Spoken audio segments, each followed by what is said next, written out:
Nuestra vida humana no se rige por ninguna ley. Es inicua.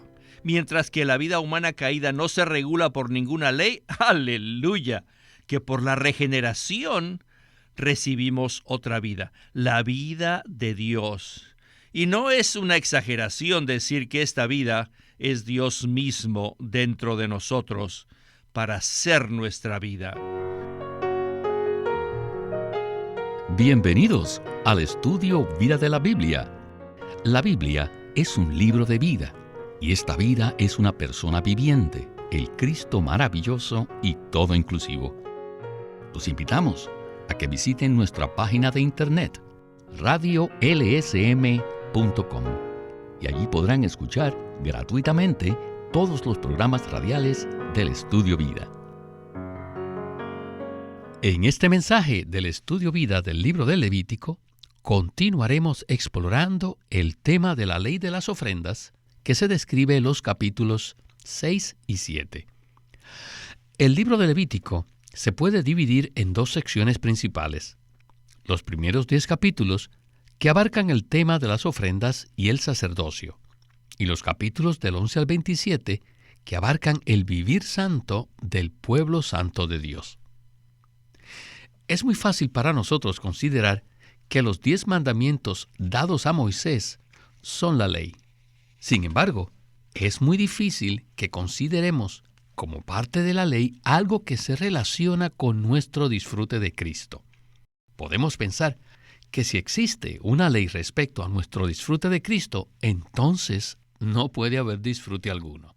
Pues bien, en este mensaje, nuestros ojos serán abiertos para comprender que nuestra experiencia y disfrute de Cristo como vida está regulado por la ley de vida. El título de este mensaje es La ley de la ofrenda por el pecado, la ley de la ofrenda por las transgresiones y la ley de la ofrenda de paz. Y hemos invitado una vez más a Guido Olivares para que nos ayude a desarrollar este tema tan crucial. Guido, gracias por regresar al Estudio Vida. Víctor, me da mucho gusto estar aquí de nuevo. Guido, quisiera pedirle que por favor nos haga un repaso de las 5 ofrendas básicas en Levítico y la manera práctica como estas ofrendas nos ayudan a experimentar y disfrutar hoy día la vida de Dios. Las 5 ofrendas en el libro de Levítico nos hacen ver que nosotros tenemos 5 problemas básicos. Número 1, no somos absolutos para Dios. Número 2, jamás podremos ser el testimonio de Dios. Número 3, tenemos una constitución de pecado. Número 4, solo cometemos pecados y transgresiones. Y 5, jamás tendremos paz con Dios. Por lo tanto, tenemos que dar muchos aleluyas por Cristo, quien ha llegado a ser la realidad de cada una de estas ofrendas. Él es absoluto para con Dios. Así que cuando nosotros disfrutamos a Cristo, Dios nos acepta y llegamos a ser su satisfacción. Cristo también es la ofrenda de harina, puesto que Él posee una humanidad perfecta, balanceada, apropiada y llena de la divinidad que lo califica para ser el testimonio de Dios. Además, Cristo, quien fue a la cruz por nosotros, es la ofrenda por el pecado, para que lleguemos a ser justicia de Dios en Él, de acuerdo a 2 Corintios 5:21. Él también es nuestra ofrenda por las transgresiones. Cada vez que cometemos pecados y transgresiones, tenemos al Cordero de Dios, que quita el pecado del mundo. Una vez que confesamos nuestros pecados, Él es fiel y justo para perdonarnos y limpiarnos. Finalmente, Cristo es nuestra paz, la cual es el resultado final de experimentarlo y disfrutarlo a Él como las 4 ofrendas anteriores. ¡Cuán preciosas son estas 5 ofrendas básicas! Amén, Guido. Sin duda, estas 5 ofrendas son muy preciosas en nuestra experiencia y disfrute de Cristo. Bien, hoy tendremos un mensaje que disfrutaremos mucho, el cual tiene varios ejemplos prácticos que nos ilustran que la ley de las ofrendas corresponde en realidad a la ley del Espíritu de vida. Comencemos el estudio vida de Levítico con Winnesley. Adelante. Right away after we got saved, Inmediatamente después que fuimos salvos, we got a life. saben que recibimos una vida. A life that is vice versa. Una vida que es contraria a la vida caída que teníamos. Y sabemos que nuestra vida caída es una vida vieja. ¿Qué clase de vida? Una vida sin ley. Debemos darnos cuenta que desde que fuimos salvos, fuimos regenerados. Cuando se llevó a cabo esta regeneración, Dios nos dio otra vida. Y esta es la vida de Dios. No es nuestra vida. ¿Y qué significa ser regenerados? Significa que aparte de nuestra vida natural, nuestra vida humana, la vida que recibimos de nuestros padres, ahora Dios nos ha dado otra vida. Entonces necesitamos darnos cuenta que como creyentes genuinos de Cristo, tenemos dos vidas, una vida vieja y una vida nueva. Es la primera vida y la segunda vida. La primera es la vida natural, la vida humana, lo que somos nosotros. Y la segunda vida es la vida divina, la vida eterna. Y esta vida es Dios mismo. Así que tenemos otra vida. Nuestra vida humana no se rige por ninguna ley. Es inicua. Mientras que la vida humana caída no se regula por ninguna ley, aleluya, que por la regeneración recibimos otra vida, la vida de Dios. Y no es una exageración decir que esta vida es Dios mismo dentro de nosotros para ser nuestra vida.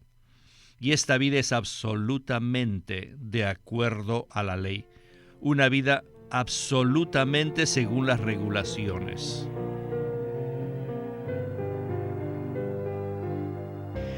Guido, esta es una buena oportunidad para que hablemos un poco acerca de uno de los elementos básicos del significado de ser cristianos.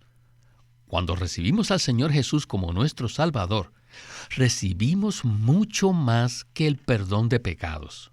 Hemos recibido una vida, la vida de Dios en nuestro ser. Entonces, ¿qué significa que esta sea una vida absolutamente de acuerdo a la ley y que esté regulada? La regeneración es la experiencia más básica que podemos tener como creyentes. Significa que recibimos una vida adicional a la vida natural que ya habíamos recibido de nuestros padres. Según el capítulo 3 del Evangelio de Juan, la vida que recibimos de nuestros padres es la vida carnal. No obstante, la vida que recibimos a través de la regeneración es el propio Cristo. Esta vida divina posee unos principios reguladores o leyes que nos permiten continuar experimentando y disfrutando a Cristo. Cuando nosotros recibimos la vida de Dios en nuestro interior, el principio relacionado con dicha vida nos regula, nos guía y nos mantiene en la experiencia y el disfrute de Cristo. Como creyentes que somos, debemos ser sensibles a dicha vida divina y a sus regulaciones. Si lo hacemos, seremos bendecidos. Más adelante hablaremos de ejemplos prácticos acerca del significado de la ley de vida que hemos recibido. Gracias, Guido. Lo que voy a decir quizás suene extraño para algunos. La verdadera experiencia de la vida cristiana no consiste en ser regulados externamente por una serie de reglas acerca de lo que podemos hacer y lo que no podemos hacer. En lugar de ello, nosotros somos regulados desde nuestro interior, porque la vida divina que hemos recibido contiene ese elemento que nos regula. ¡Aleluya! Bueno, En el siguiente segmento, Witness Lee hablará acerca de dos cristianos legendarios, de los cuales recibió mucha inspiración cuando él era un creyente joven. Ellos eran personas que experimentaban a diario la vida divina con sus leyes y sus regulaciones. Estas dos personas son George Mueller y Hudson Taylor. Escuchemos a Witness Lee. Adelante. In my study of the biographies, histories, and so forth, En mi estudio de las biografías y las historias, etc., I still remember two persons. todavía recuerdo de dos personas I got much help from de las cuales recibí mucha ayuda, especialmente en cuanto a su manera de vivir y a sus prácticas. Una de ellas es George Mueller, que seguro ustedes ya conocen, quien era uno de los principales hermanos de la hermandad en Inglaterra. Él tomó la decisión de practicar algo. ¿Y qué era eso? Y es que cada mañana iba a levantarse temprano para salir a caminar al aire libre y a leer la Biblia y a orar mientras caminaba. Él nos dijo que a través de esta práctica había recibido la mejor nutrición espiritual, el mejor conocimiento y la mejor edificación de su vida cristiana. Él llevó a cabo esta práctica durante toda su vida y vivió más de los 90 años de edad. La otra persona es Hudson Taylor, quien fue el fundador de la Misión Interior a la China, y él también tenía prácticas muy similares y era muy amigo de George Mueller y practicaba casi lo mismo que George Mueller. Él también se levantaba muy temprano en la mañana para pasar un buen tiempo con el Señor en la palabra. Él también testificó que había recibido mucha nutrición. Y les menciono estos dos ejemplos porque estoy muy preocupado por la vida cristiana que ustedes llevan. La vida cristiana es muy parecida a la vida física. Miren, para que los padres puedan criar a un hijo se necesitan al menos 18 años. Además, se necesita un hogar y también se necesitan los colegios, donde el hijo pueda ir desde kindergarten hasta la secundaria. Entonces, de esa manera, el hijo puede crecer adecuadamente en cada fase de su vida. La vida cristiana también es así, es igual. Necesitamos un hogar espiritual donde podamos crecer y necesitamos un colegio espiritual donde podamos recibir la educación apropiada. Y esta es la ley de la vida cristiana. Así que necesitamos darnos cuenta que cuando fuimos regenerados, recibimos otra vida, la vida de Dios, la cual es diferente de nuestra vida natural. No importa si nuestra vida natural es buena o mala. Necesitamos olvidarnos de la vida natural y avanzar con la segunda vida, la vida divina. Y también tenemos que saber que toda clase de vida posee su propia ley y sus propias sensaciones, el sentir de vida.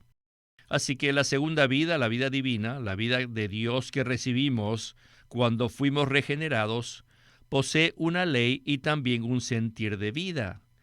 Y esta vida está dentro de nosotros. Para nosotros hoy día esta vida no es objetiva, sino completamente es tan subjetiva para nosotros. Guido, el punto primordial que acabamos de escuchar es que después que recibimos al Señor, la vida divina opera en nosotros y que esta vida divina posee una ley y un sentir de vida. También escuchamos el ejemplo práctico de los hermanos George Mueller y Hudson Taylor, que nos muestran la manera de cultivar esta vida divina en nuestro ser. En cuanto a esto, ¿podría explicarnos cómo opera esta ley de vida en nosotros? Para poder explicar esto, quiero referirme a mi propia experiencia, Víctor. Al final de la escuela secundaria, recibí al Cristo precioso en mi ser como la vida divina. Pronto esa vida empezó a operar en mí con su ley, para regularme y guardarme en la esfera de Cristo como vida. A medida que continué obedeciendo a la regulación de esta vida divina en mi interior, Cristo llegó a ser más precioso, más dulce y más real para mí. A lo largo de mi vida cristiana, he notado muchas veces que esta vida siempre está operando para mantenernos en la esfera de la vida, para que podamos experimentar y disfrutar a Cristo. Antes de recibir a Cristo yo era muy perezoso para madrugar, pero después de recibirlo, sentí que debía levantarme temprano para pasar tiempo con el Señor, igual como lo hacían estos dos queridos hermanos Müller y Taylor. Es maravilloso saber que tenemos una vida en nuestro interior que está operando continuamente para introducirnos en la experiencia y en el disfrute de Cristo. Otro ejemplo de la manera como opera la vida interior es la manera como me visto. Antes de recibir a Cristo me vestía de tal manera que exhibía y expresaba al mundo. A medida que empecé a experimentar y a disfrutar la vida divina, algo sucedió internamente y mi manera de vestir comenzó a cambiar. A medida que obedecí al sentir de vida interior, mi disfrute de Cristo aumentó y aumentó. Alabado sea el Señor por el sentir de vida interno que quiere mantenernos en la esfera de la experiencia y el disfrute de Cristo. La vida del Señor tiene una ley que nos regula y nos conduce a disfrutar a Cristo. Por consiguiente, siempre debemos prestar atención al sentir de vida en nuestro interior. Gracias, Guido. Winnesley dijo que toda clase de vida tiene una ley y un sentir de vida. Al escuchar el testimonio que usted acaba de expresar, me puse a considerar que cuando recibí al Señor, también pasé por una experiencia similar a la suya. Esas experiencias por las que pasamos como hijos de Dios contienen verdaderas joyas de valor incalculable, que nos servirán para el resto de nuestra vida cristiana. Así que lo que nosotros necesitamos es permanecer diariamente bajo la regulación interior de la ley de vida, y no por las regulaciones externas que nos dicen lo que podemos y no podemos hacer. Las regulaciones externas nos matan, mientras que la ley de vida interior nos conduce a experimentar la vida divina. ¡Aleluya! Bien, vayamos ahora al segmento final del mensaje, en donde veremos un poco más acerca de la ley de vida interior que nos conduce a Cristo. Escuchemos a Winnesley. The sequence in the record of the 5 offerings La secuencia en el relato de las 5 ofrendas básicas goes this way. es de la siguiente manera. Number 1, burnt offering. Number 2, meal offering. Number 3. Primero, el holocausto. Número 2, la ofrenda de harina. Número 3, la ofrenda de paz. Y después de la ofrenda de paz, número 4, la ofrenda por el pecado. Y quinto, la ofrenda por la transgresión. Esta no es una secuencia según la doctrina, sino conforme a nuestra experiencia práctica. Pero ahora, al dar la ley de las 5 ofrendas, la secuencia cambia por completo. Primero, la ley del holocausto. Segundo, la ley de la ofrenda de harina. Tercero, la ley de la ofrenda por el pecado. Cuarto, la ley por la ofrenda por las transgresiones. Y quinto, finalmente, la ofrenda de paz. ¿Por qué la secuencia es diferente que el de la lista anterior? Y la razón es la siguiente. En la primera lista, la secuencia que se da es según lo que hemos experimentado, mientras que la segunda lista, la de las 5 leyes de las ofrendas, la secuencia es según el cuadro completo de la economía de Dios. Esto es que, según el deseo del corazón de Dios, es que Cristo llegue a ser para nosotros personalmente 4 ofrendas: el holocausto, la ofrenda de harina, la ofrenda por el pecado y la ofrenda por la transgresión. Y entonces, ¿cómo están constituidas estas 4 ofrendas? Bueno, esto es algo para la satisfacción de Dios, y esta es la constitución. El holocausto es el requisito para la ofrenda por el pecado. Y la ofrenda de harina es el requisito para la ofrenda por las transgresiones. Así que estas 4 ofrendas, 2 son para cumplir los requisitos y las otras 2 son para el resultado. La ofrenda por el pecado y la ofrenda por la transgresión son para tener un resultado. Y finalmente, cuando estas 4 ofrendas entran en acción, ¿cuál es el resultado de estas 4 ofrendas? El resultado es paz. Este es el resultado que Dios desea. El deseo del corazón de Dios consiste en que disfrutemos su economía alrededor de su Hijo Cristo. Así que su Hijo es nuestro holocausto, Él es nuestra ofrenda de harina, nuestra ofrenda por el pecado y nuestra ofrenda por las transgresiones, para que podamos disfrutarlo a Él como la paz. Este es el relato que nos muestra por completo la economía de Dios. Y a través de esto podemos ver que la Biblia tiene cada relato en un sentido muy profundo. Y en Levítico, esta tiene 2 lados. El relato conforme a nuestra experiencia y el relato conforme a la economía de Dios en su totalidad.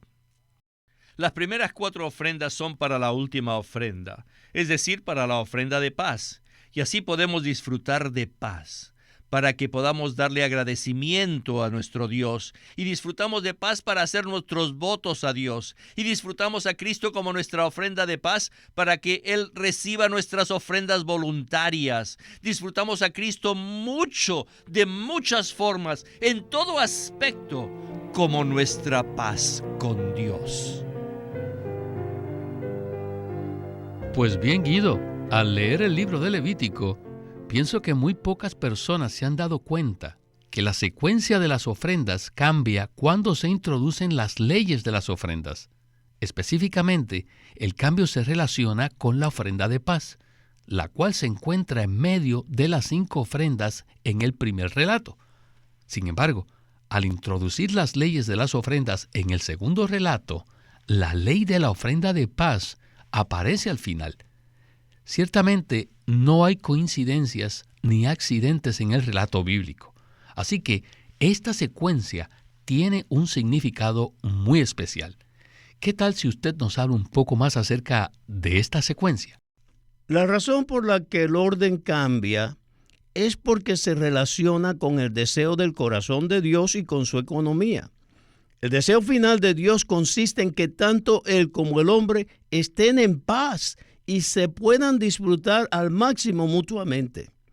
Para que esto se pueda llevar a cabo, se necesita que las 4 ofrendas que le anteceden, es decir, el holocausto, la ofrenda de harina, la ofrenda por el pecado y la ofrenda de las transgresiones, entren en acción. Cuando estas 4 ofrendas entran en acción, el resultado es la paz. Este es el deseo del corazón de Dios.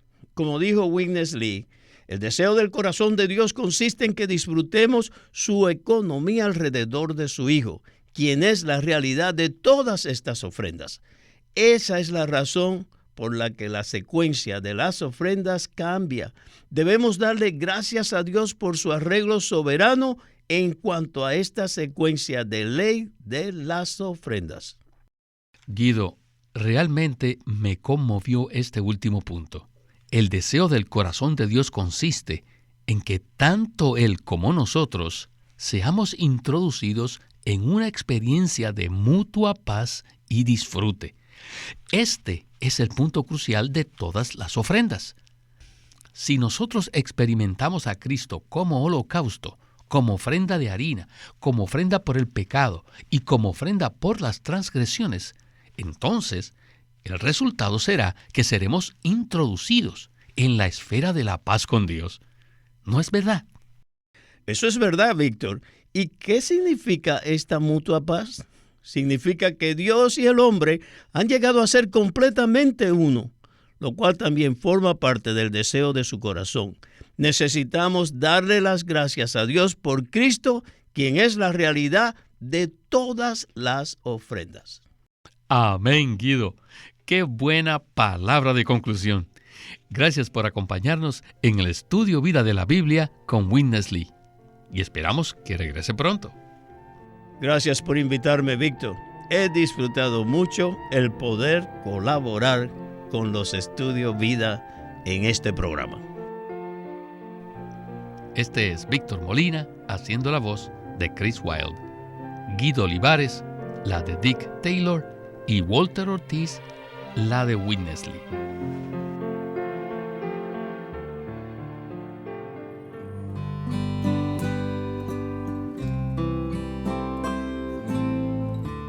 Queremos presentarles el libro titulado La vida que vence, por Watchman Nee. La vida que vence no es un llamado a alcanzar una medida extraordinaria de espiritualidad, sino a ser normal. Un llamado a seguir la vida que está escondida con Cristo en Dios. El llamado repercute dentro de los creyentes, quienes pese a su aguda sensibilidad a sus debilidades, perciben un llamado interno a vencer. En la vida que vence, Watchman Nee presenta los problemas que asedian a los cristianos que buscan más de Dios. La vida que vence, por Watchman Nee. Watchman Nee llegó a ser cristiano en la China continental en 1920, a los 17 años de edad, y ese mismo año comenzó a producir sus primeros escritos. En casi 30 años de ministerio se demostró claramente que él era un don especial que el Señor dio a su cuerpo con el fin de adelantar su obra en esta era. Queremos animarlos a que visiten nuestra página de internet, libroslsm.com. Allí encontrarán los libros impresos del ministerio de Watchman Nee y Witness Lee, la Santa Biblia versión recobro con sus notas explicativas, y también encontrarán folletos, himnos, varias publicaciones periódicas y libros en formato electrónico. Por favor, visiten nuestra página de internet, libroslsm.com. Una vez más, libroslsm.com. O llámenos a nuestro teléfono gratuito 1-800-810-1149. 1-800-810-1149. Además, si desean, pueden comunicarse con nosotros enviándonos un correo electrónico a estudiovida@lsm.org. Una vez más, estudiovida@lsm.org.